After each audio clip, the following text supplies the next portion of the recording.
ہم نے نوح کو ان کی قوم کی طرف بھیجا کہ پیشتر اس کے کہ ان پر درد دینے والا عذاب واقع ہو اپنی قوم کو خبردار کر دو۔ انہوں نے کہا کہ بھائیو، میں تم کو کھلے طور پر خبردار کرتا ہوں کہ اللہ کی عبادت کرو اور اس سے ڈرو اور میرا کہا مانو، وہ تمہارے گناہ بخش دے گا اور موت کے وقت مقرر تک تم کو مہلت عطا کرے گا۔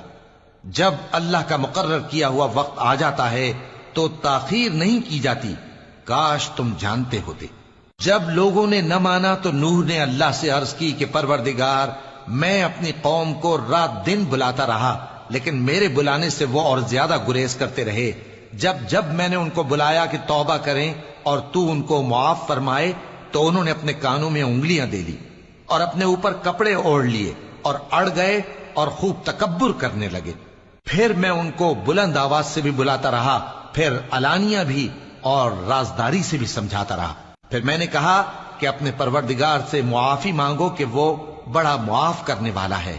وہ تم پر آسمان سے موسلا دھار میں برسائے گا اور تمہارے مال اور بیٹوں میں اضافہ کرے گا اور تمہیں باغ عطا کرے گا اور ان میں تمہارے لیے نہریں بہا دے گا۔ تم کو کیا ہوا ہے کہ تم اللہ کی عظمت کا اعتقاد نہیں رکھتے، حالانکہ اس نے تم کو طرح طرح کی حالتوں میں پیدا کیا ہے؟ کیا تم نے نہیں دیکھا کہ اللہ نے 7 آسمان کیسے اوپر تلے بنائے ہیں اور چاند کو ان میں روشن بنایا ہے اور سورج کو چراغ بنا دیا ہے؟ اور اللہ ہی نے تم کو زمین سے ایک خاص طرح سے پیدا کیا ہے، پھر اسی میں تمہیں وہ لوٹا دے گا اور اسی سے تم کو نکال کھڑا کرے گا۔ اور اللہ ہی نے زمین کو تمہارے لیے فرش بنایا تاکہ اس کے بڑے بڑے کشادہ رستوں میں چلو پھرو۔ آخر میں نوح نے عرض کی کہ میرے پروردگار، یہ لوگ میرے کہنے پر نہیں چلے اور ایسوں کے تابع ہوئے ہیں جن کو ان کے مال اور اولاد نے نقصان کے سوا کچھ فائدہ نہ دیا، اور وہ بڑی بڑی چالیں چلے اور کہنے لگے کہ اپنے معبودوں کو ہرگز نہ چھوڑنا، اور ود اور سوا اور یغوس اور یعوق اور نصر کو کبھی نہ چھوڑنا۔ اور اے پروردگار، انہوں نے بہت لوگوں کو گمراہ کر دیا ہے، اور تو ان ظالموں کو اور زیادہ گمراہ کر دے۔ آخر وہ اپنے گناہوں کے سبب پہلے غرقاب کر دیے گئے، پھر آگ میں ڈال دیے گئے، تو انہوں نے اللہ کے سوا کسی کو اپنا مددگار نہ پایا۔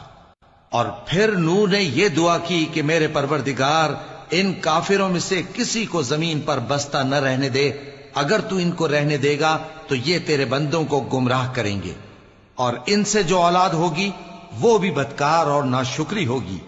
اے میرے پروردگار، مجھ کو اور میرے ماں باپ کو اور جو ایمان لا کر میرے گھر میں آئے اس کو اور تمام ایمان والے مردوں اور ایمان والی عورتوں کو معاف فرما، اور ظالم لوگوں کے لیے اور زیادہ تباہی بڑھا۔